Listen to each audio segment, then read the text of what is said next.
integral in their championship run in spring.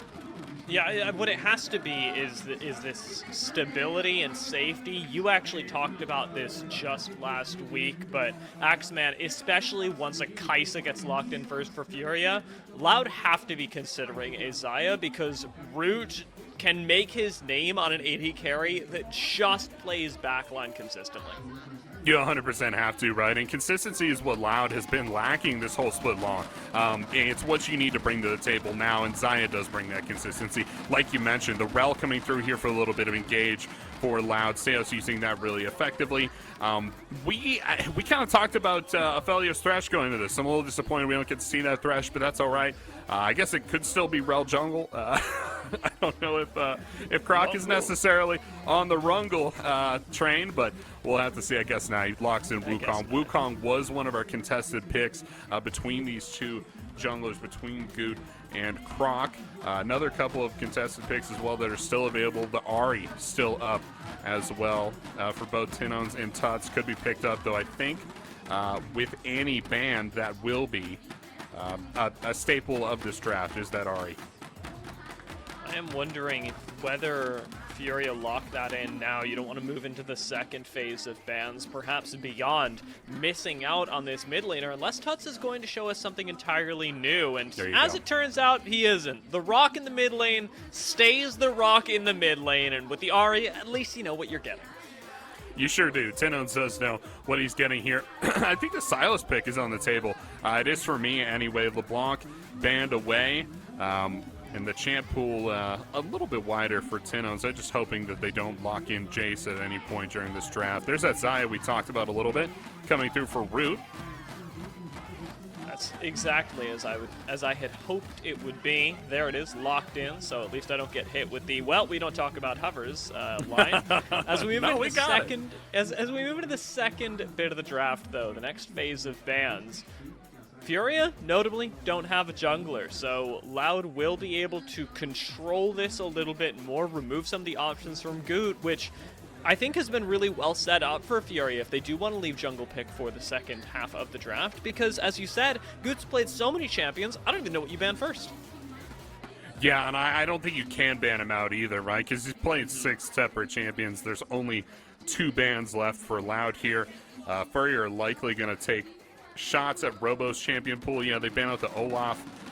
We might see another top lane ban come through here in a little bit. Poppy still contested between these 2 top laners. Once again, I feel like that's Bitao's go-to in this matchup. Certainly with the draft. Yeah, there you go. Get banned out there. And can we talk about Belzy's green jacket? It's just like so present. Oh my god. The coach of Loud. Very cool. Very fashionable today.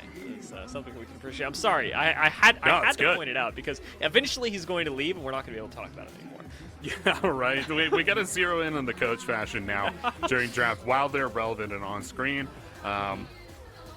With the Gwen banned away here, so that carry potential pulled away from Robo a little bit. He'll be forced back onto tank top laner. I want the Sion. I want Sion Malphite. I want old Robo. Looks like we're going to get that draft remade for us here real quick. But yeah, I think those big tank tank top laners, excuse me, were always solid for Robo. The old joke we had is that if it has a mech skin, then Robo can play it and play it well. And I wish we would go back to that because it used to be a joke, but now it kind of feels like, hey, maybe we should give it a shot, right? Maybe these poppies, these Gragas's aren't really working out for us. Yeah, it genuinely may be the move, and I mean things like Aatrox are around, perhaps not as powerful as they used to be, but I wouldn't mind seeing Loud try something to enable it's him. It's like a crop jacket. It's like short. No. Like so it's funny. Actually like I need to know where he's getting these items. I do like that it matches with their like green. Yeah, so, yeah, like green. Loud, you get to dress in a way that at least suits the team, represents the brand. But looking forward into his mind, looking at this draft, I mean, it's very clear that Furia are focused on Robo. They took out 2 of his champions moving into the second half of the draft. It's something that Loud are comfortable leaving behind, and if they are doing that, I'm still hoping for a little bit more stability, because we had at the point in the draft where we left Rel, Xayah, and Wukong all locked in.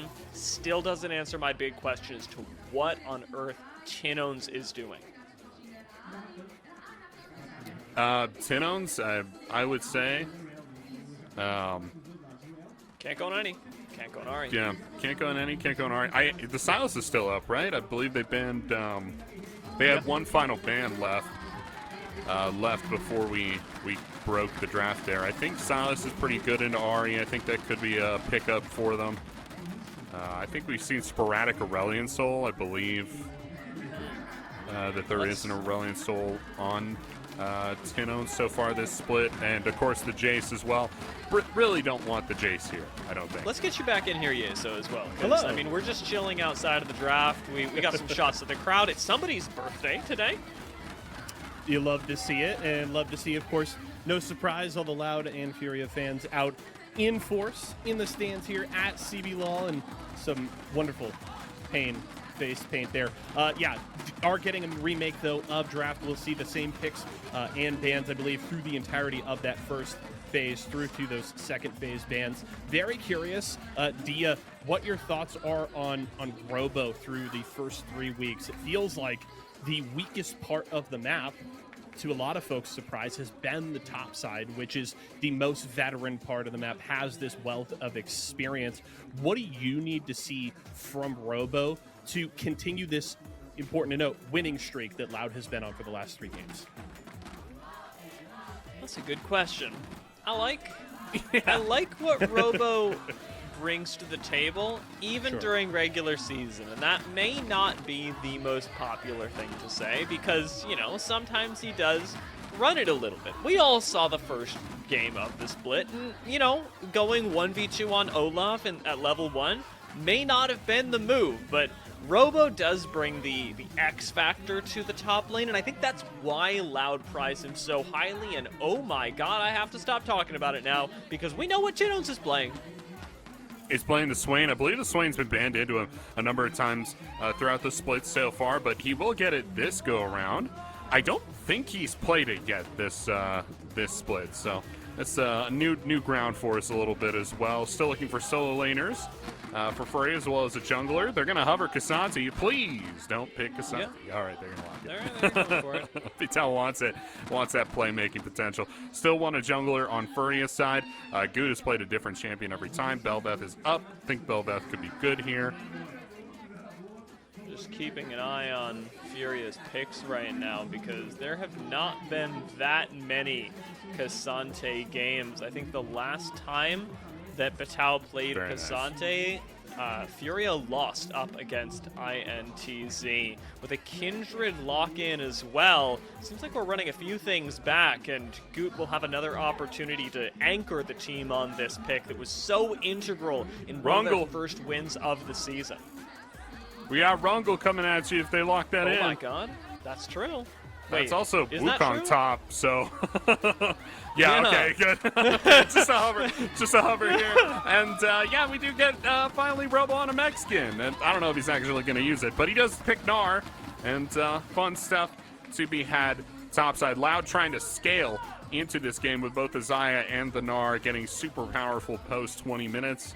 And that Swain carrying him through mid as well a little bit. Furia with the double marksman comp. I think I really like this. I think any Kindred comp has been so solid so far in this league that I'm willing to throw my hat in the ring for those compositions. The Casanti is the only thing that really worries me, but Vital, really solid player. We talked about him going into this matchup as being better than Robo. So. Yeah, certainly in some ways. I'll bring you in here, Yeso, because we're talking a little bit about the top lane, and we're wondering, as we have been for the past little while, whether Loud will pick up a win here, whether they'll return to form, and does this look like the draft to do it? I mean, look, the Rel is very popular right now. Of course, it was disabled for the first couple of weeks, but a lot of teams really starting to prioritize it here in CBLOL, and I think rightfully so. I will say, I love the draft, though, from Furia I'm a big fan of dual marksman comps, the way you can aggressively play around neutral objectives, especially with the Kindred being one of those marksmen, I think is very, very fun to watch, and it forces some very deliberate decision-making from your opponents, so Loud really cannot leave Furia alone with a Baron post 20 minutes because they can take it very quickly, and of course that sieging creates a lot of problems. Cassante, I know it hasn't been great in Brazil so far, but I think Matau can show up on it. Tough test here for Loud. They've won 3 games now in a row, gentlemen. If they want to make it 4, it's going to be a very tall task against a Furia team that is very young, as Axeman mentioned, but incredibly, incredibly talented. They're on a tear. Loud looking to continue their tear. It's game 1 of the day. You've got Dia and Axeman on the call. All right, Axeman, let's get into it. Let's find out whether Loud can, in fact, I think fully break this in my mind. They had a rough start to the season. We've been asking ourselves the question, can they get it back? And as Yeso pointed out, Loud have been doing pretty darn well, but this is the real test for me. If they beat Furia, 100% back in form, they have my faith. If they fall here, Loud, honestly, may not make top 3 at the end of the split. And really the narrative of this game as well is this the future versus the past, or do Loud still have it? Is this still a top team? I mean, you look at the record right now, and this team doesn't even crack top 6. So, it's do or die now. This is it for Loud. And for Furia, a little bit of a proving ground as well, too, right? I mean, you're taking on some of the best players in the region by many metrics, right? The team we sent to MSI, some of the best players in their role, and you're having to beat them. So, yeah, Furia with a lot of proving to do here as well. I think IU and Zai have a lot to prove into this Korean bot lane of Root, who's brought so much talent to the CBLOL from outside it. And, there's a lot to be proven here. And a lot of this is going to come down to the mid lane matchup. Tinones versus Tuts. Swain versus Ari.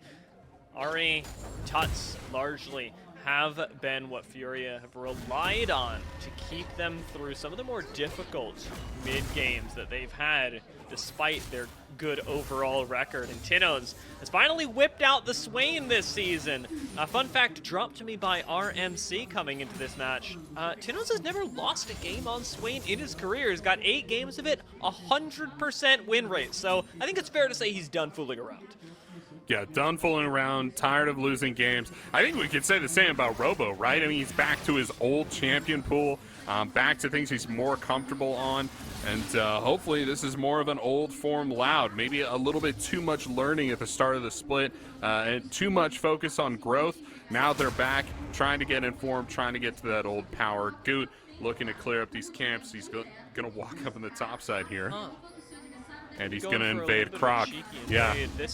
Kindred is really nice, especially once you get red buff, to just go, see if you can harass the enemy jungler a bit. But Tau had push, and it's going to result in, I'll say, not too much for Furia during the early stages of the game, but a single camp, and for Kindred of all champions, it's going to feel really good.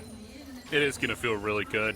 Taking enemy Krugs feels good for Kindred. You establish presence in the enemy jungle, which is always solid for Kindred because you need to establish control over those marks at some point during the game. I will say, Croc, incredible pathing, like next level pathing. He goes 5 camp but does red before Krugs, and that's going to put him, Tinone's caught out. Flash out from him. Swain still surprisingly tanky, but one more hit will take him down. It's going to be a trade as first blood will ultimately go to Tuts, but it's by a half a second. Goot falling as well.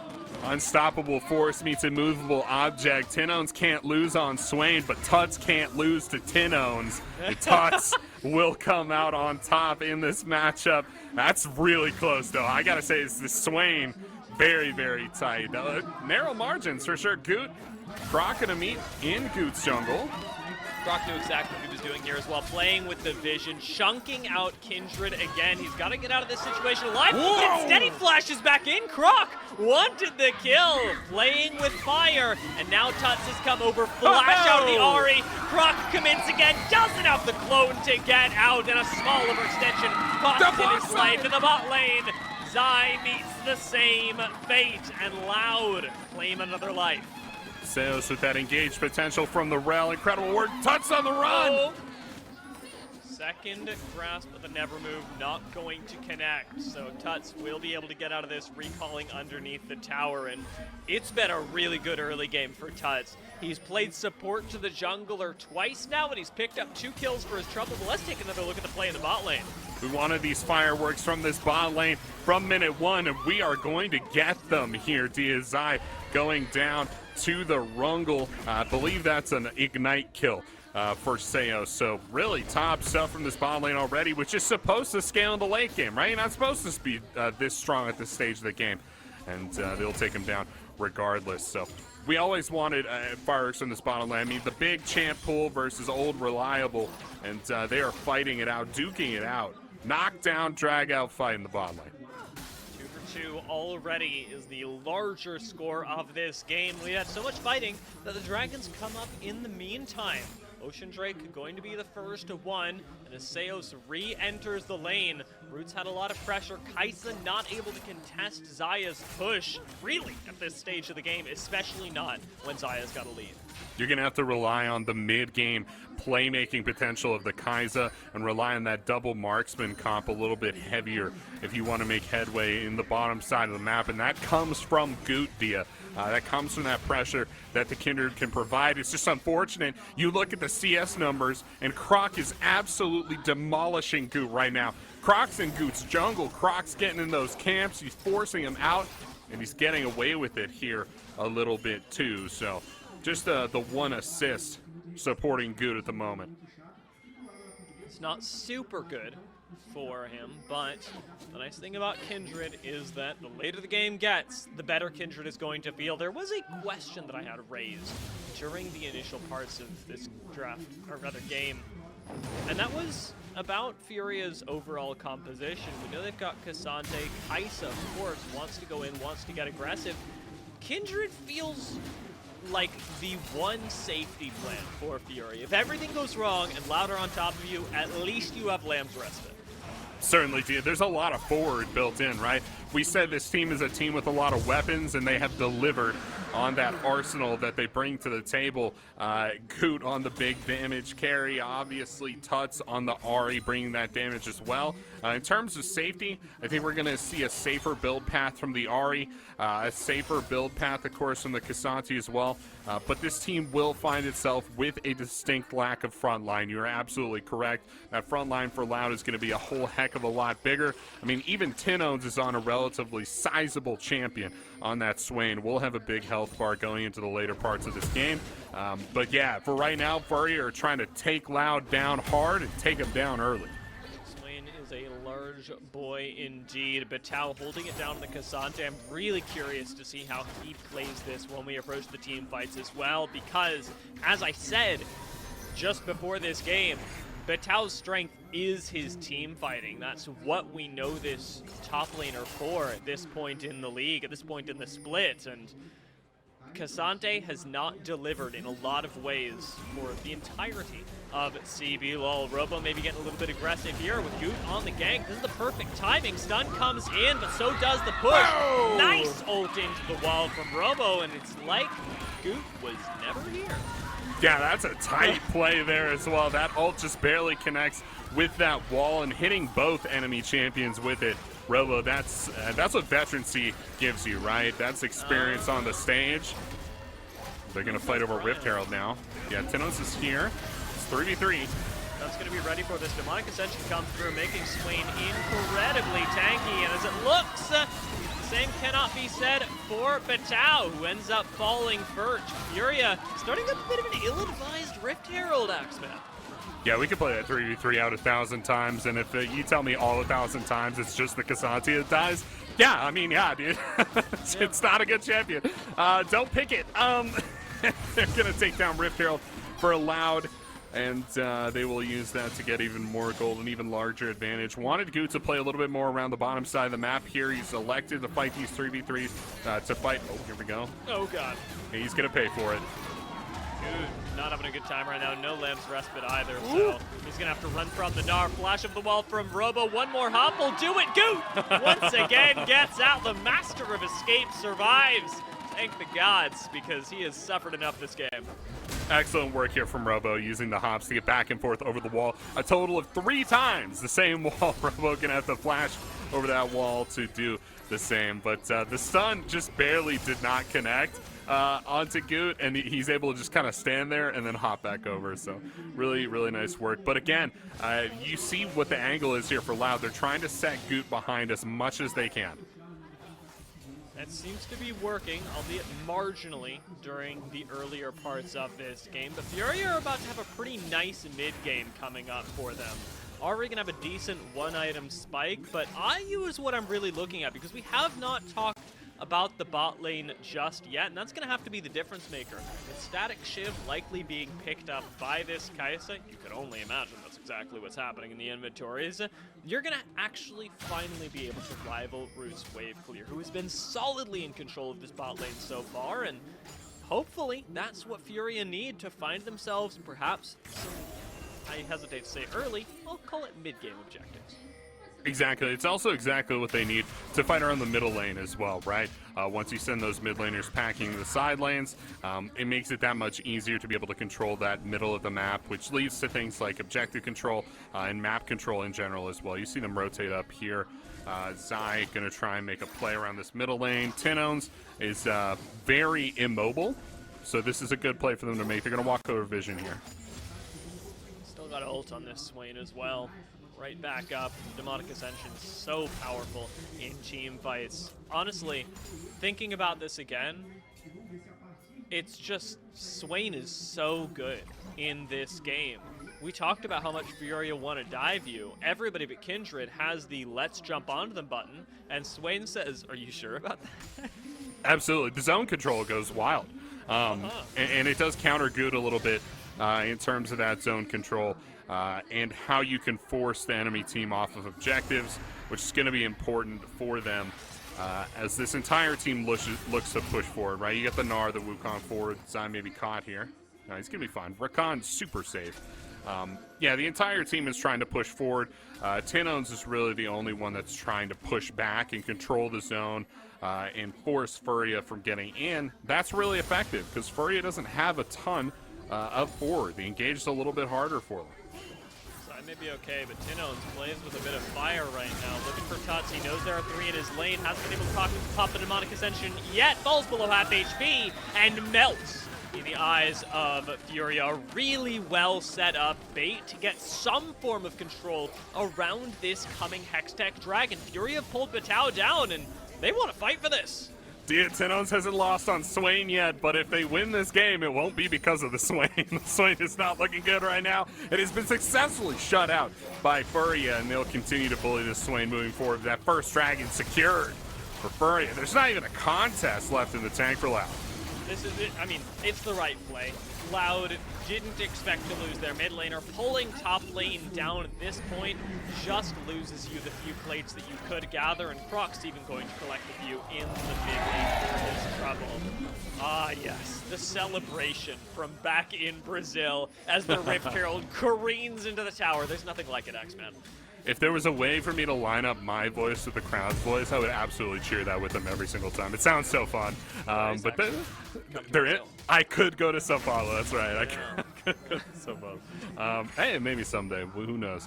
But the way airfare looks right now, hey, no shot. But Tinones taking out the waves down mid. Zai's going to wander and get a little bit of vision, and they will continue on with the game here. A little bit of a lull state as we move into the middle portion of the game. We'll see those bottom lanes rotate up into the middle lane.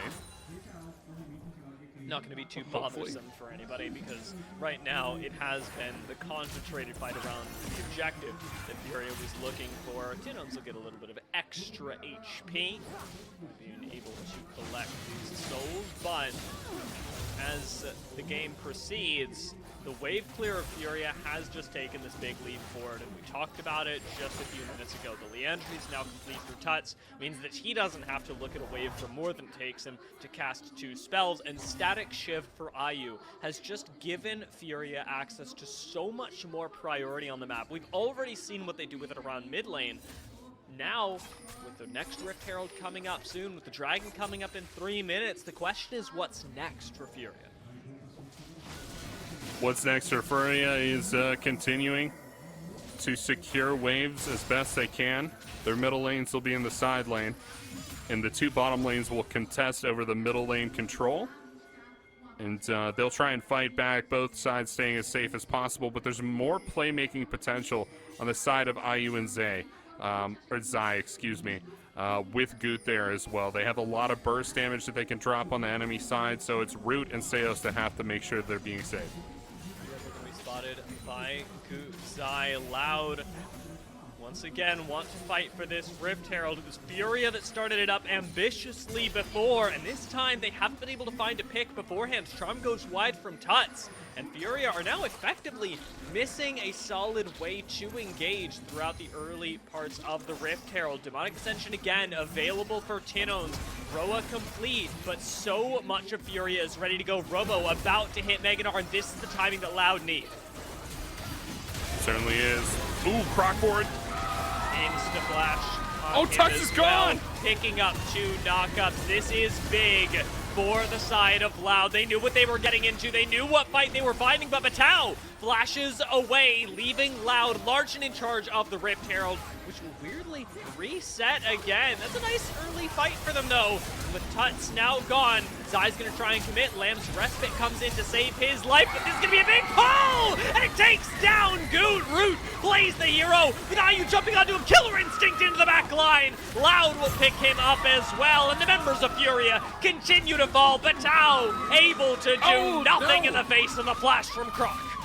IU does get an important trade back onto Root, taking down the AD carry, but yeah, I mean, losing Tuts at the top of a fight like that, there's just nothing you can do. Also, I owe an apology to Tinones. Tinones was huge in that fight. The Swain looked so good. Holy cow, this guy cannot lose on Swain. Look at the engage here. Wukong coming in for you. It's Croc. It's the ultimate. Big knockups onto the carries, and critically watch Tuts die here. Look at him. Knockup from both Wukong and the clone, the stun from Robo, and he's gone. Just gone. After that, there's no way Furia can fight. They'll continue to try, though. Goot's in the wings here. Still got that ultimate up. There is a little bit of potential for IU, but Vetau, he walks away down the mid lane and says, hey, let's not fight.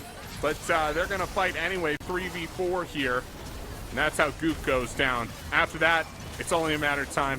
IU with the hero play takes down Root. So that's all Furia are going to get. And we're right back into another fight as well. Zai tries to escape over the wall, and Croc follows him immediately. Loud want blood. They know they've already got the little bit of priority secured by the Rift Herald. Mid lane tower is a little too high health for this to solidly knock it down, but you know what?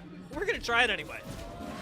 Yeah, a little bit too much health here. We kind of got a little window into why Furia were able to re-engage, or why they thought they were able to, because there's so much safety built into the Rakan and the Kindred, right? I mean, surely we could test 3v4 with these champions because we have that safety built in, but they get caught out anyway. Batal has to come back and try and save them. But we see in this play, yeah, the Rakan can be safe, can try and get close up in melee with the members of the enemy team, and still get out of those situations and do just fine. Loud, they're going to pick up the second dragon for themselves. And will there be a contest in Furia? I don't think so. I don't think they have anyone on the map. Absolutely not. This is yet another neutral objective going to Loud, and this is, I will say, probably the cleanest game I've seen from Loud this season, and against one of the best teams in the league as well. Furia have not been a team to roll over, and yet looking at the way that IU's looking now, it's, well, it's not a great day to be a Furia fan. Yeah, not a great day whatsoever, and maybe the kinds that gets left on the back burner going forward here. Turret does go down. for Robo down the bot lane here as Loud continue to soak up as much as they can from the Rift just 2 minutes ago. It was just a 1K gold difference for Loud, but now they're up almost 4,000 gold here, Dia. So an incredible push, full court press, if you will, to use a basketball term, for Loud. They've taken everything on the map that they could possibly take. They've taken picks, structures, objectives. They took the Dragon. All of it goes down, and it results in this massive lead. And for it, Loud have given up effectively nothing. It's a few kills, it's a single Hextech Dragon, and they have every tower standing. They have vision in the enemy jungle.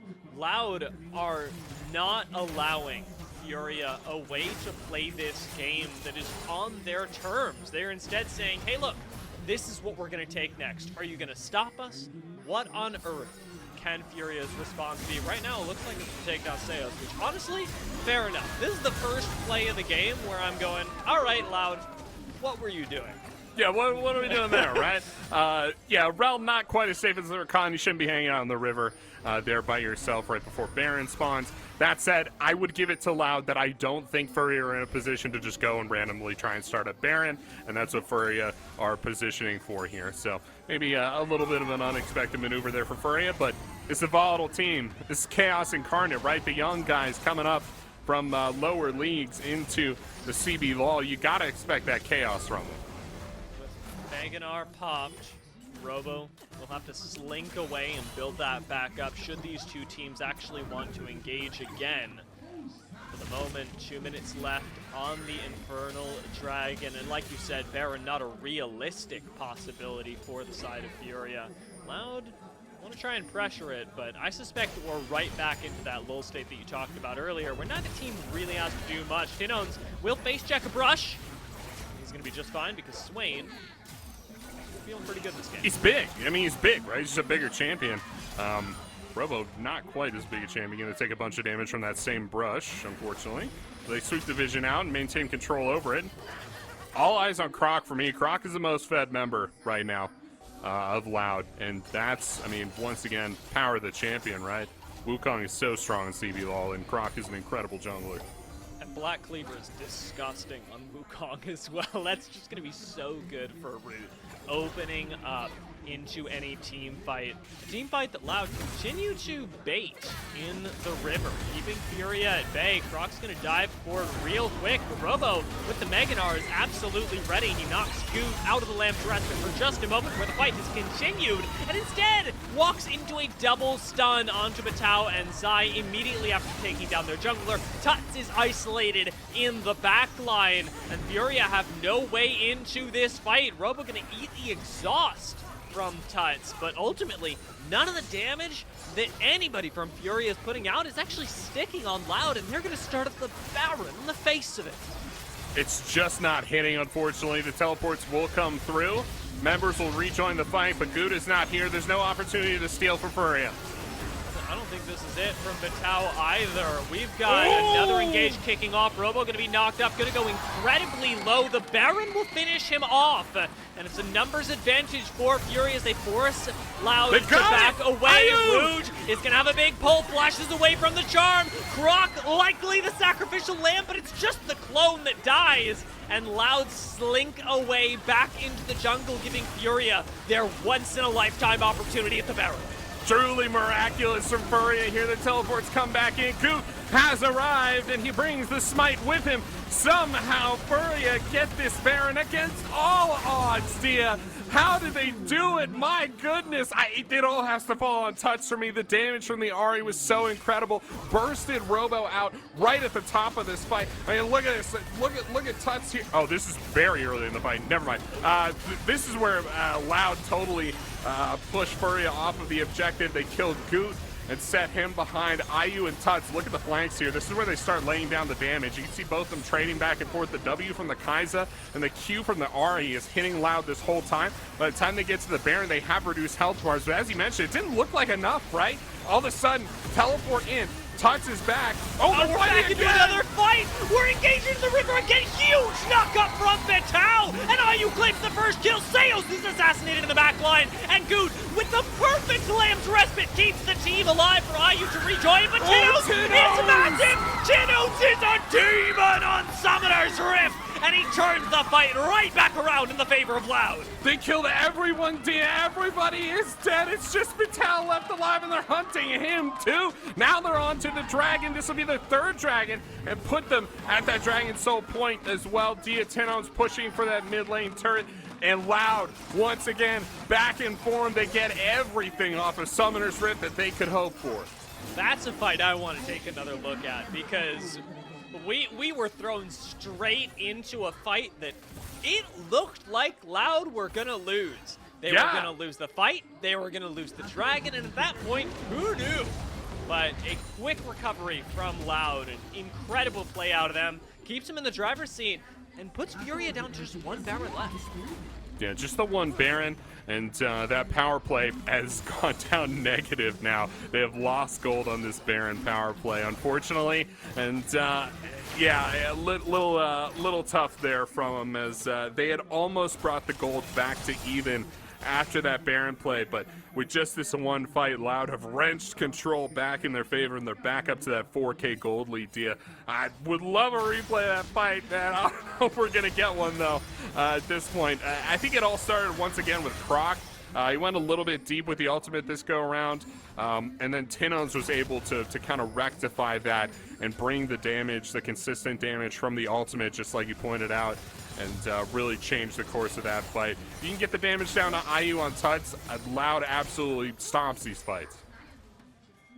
It's looking good for them at this point, having regained control, but game's still far from over. We're continuing to accumulate items on the members of Furia, but that mid-game spike that we talked about, where they actually had a little bit of control, largely passing. Now it's got to be consistent damage that separates these teams, and it's an area where Furia can't just play the fight as well as Loud, they have to play it significantly better in order to actually win the engagement.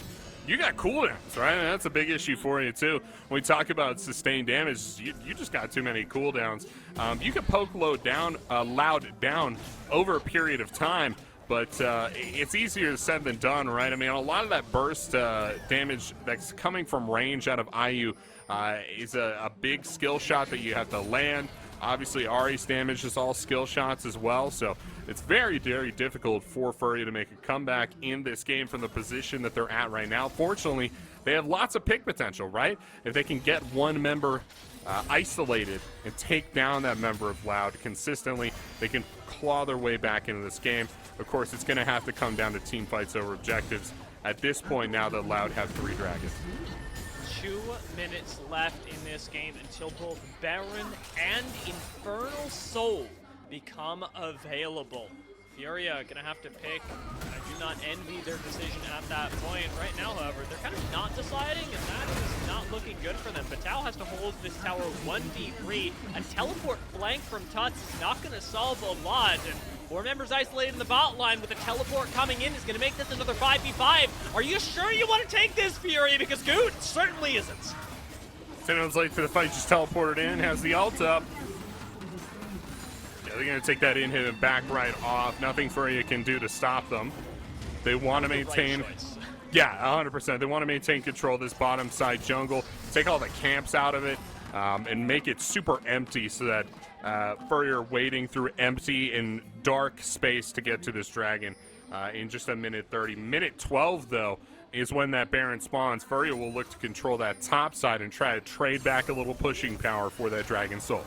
You know, I don't think that laners really appreciate this much, and I certainly used to when I jungled quite a bit. I've started to get back into it recently, Axeman, and oftentimes when you're on the losing end of a game, it feels okay. Like, you still have a way into it because the wave still pushes to you, you're still able to farm, you clear waves back and forth, and you're like, hey, I'm getting gold, it's fine. When you lose control of the map, your jungler's game stops. Like, you can't, there is no, what are you gonna do, take CS from your laners? I think not. That's a quick way to end the game, I'll say a little bit faster. And right now, Goot has got to be feeling that. Kindred has just been stopped cold. The level disparity between Goot and Croc will only continue to accelerate. That is for the next couple of seconds. Because as we said, the big markup is coming. Baron and Infernal Soul will both be available within the next 30 seconds. And Loud can take whatever they want. Certainly here. Mission Impossible for Tunts getting away from Robo. He's going to get out there with the ultimate. Yeah, anything to get onto these jungle camps and try to get something going for Goot here, who has just consistently underperformed this game. Unfortunate result for Goot. Whether the result of the game is positive for him or not at this point. That Baron's going to go down uncontested for Loud. And Furia will try to get the dragon. I don't think it's spawned yet. So waiting. They wanted to burn it. It'll be a fight. Unable to. Big pull, and the knockup comes through from Seos as well. Tinones again puts up that big zone, and Furia have no choice but to run. Croc lands another knockup, almost takes down Zai, and will secure the kill on IU with a little bit of help from Root. Goot still alive, fleeing in the jungle, but Infernal Soul will go to Loud, as did the Baron, and increasingly likely Axeman. It looks like the game will. Loud are beginning to separate themselves, at least in my mind, from the rest of this pack, and they will crack into... Yeah, they're trying to track down some solo laners here, but that's fine. They're trying to crack into a positive win rate, right? Only 3 games and 2 games left after this one. Before the center of the split, before we have to start talking about playoffs. And this means everything to Loud. This means returning to form. This means playoffs contention. We said it at the start of this game, that up against Furia would be true test for Loud. Could they be a top 3 team? Ladies and gentlemen of the CBLOL, I am happy to announce that Loud are back, and back with a vengeance. Well played to Loud. Just as the halfway mark of the season comes up, they clutch it big